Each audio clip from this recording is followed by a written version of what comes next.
So we're back. We're going to talk today about traveling. Steven is going to take the lead on this one. All right, guys. So we're going to talk about traveling internationally and locally, short and long distances, and how to approach your fitness routine doing so. It can be tough mentally, and physically doing it. I mean, you're in a mental state of training, religiously every week on a daily basis and eating right and eating at a timed situation, and then all of a sudden you're thrown into the deep end and you've got to travel 30 hours. You've got 3 planes to catch or whatever, and you've got to, and your all time zones are all screwed up and everything, right? So how do you handle that? How do you handle a situation like that? The best way to handle it, I think, in my opinion, is just do a fast.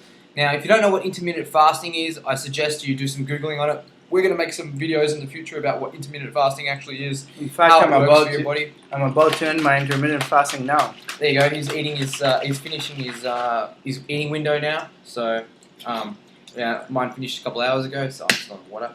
So what do you do? So you go through a period of, say, 24 hours. You do a 24-hour fast. It's probably the best approach. Finish eating just before you enter onto the plane, if you can time it right. And yeah, just drink water. So if you're traveling internationally, bring a big bottle with you. Obviously, you can't bring a bottle of water on the plane, but just finish off the water, bring the big bottle, and fill it up with filtered water on the plane.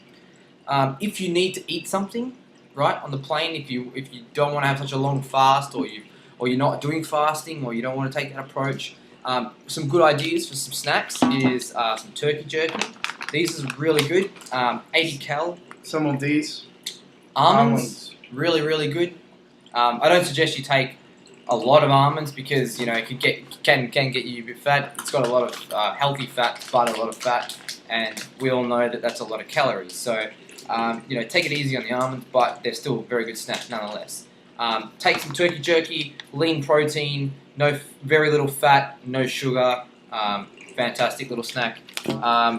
Obviously you want to take a little bit of stevia, really good. Crystal Light too, sometimes. Or Crystal Light. Mix that into your water and have some sweet water, which is really nice. Keep you hydrated throughout the trip.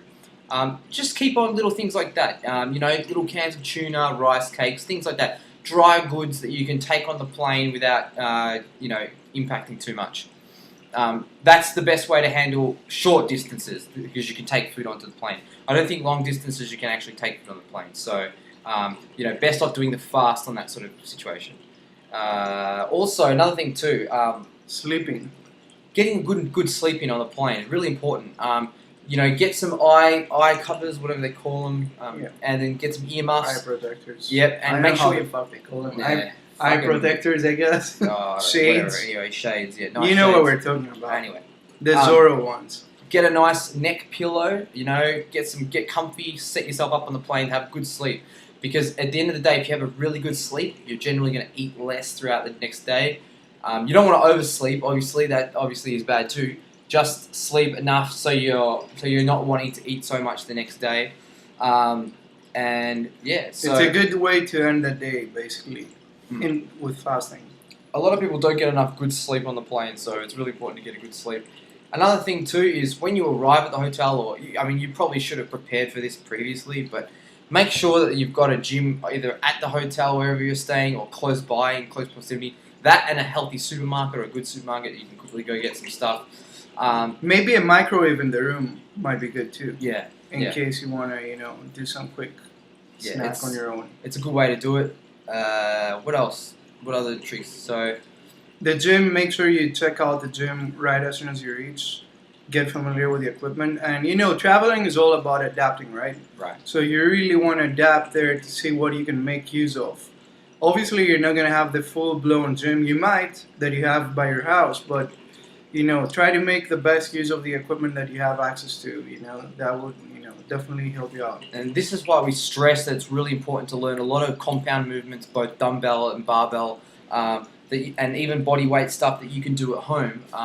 So that way, when you are traveling and things like that, you can quickly adapt. I need to work on my triceps, so I can do tricep kickbacks with dumbbell, I mean, it's pretty shit exercise, but anyway, you get the idea. You can do different movements, straight off the top of your head, to work certain muscle groups. If you don't have a cable row to do your triceps with, for example, or V cable bar or whatever, right? So, Try to be adapt. prepared, be adaptive. That's what fitness and stuff is all about. Anyway, just adapting your goals and your set situation. And try to stick as much as you can in your nutrition.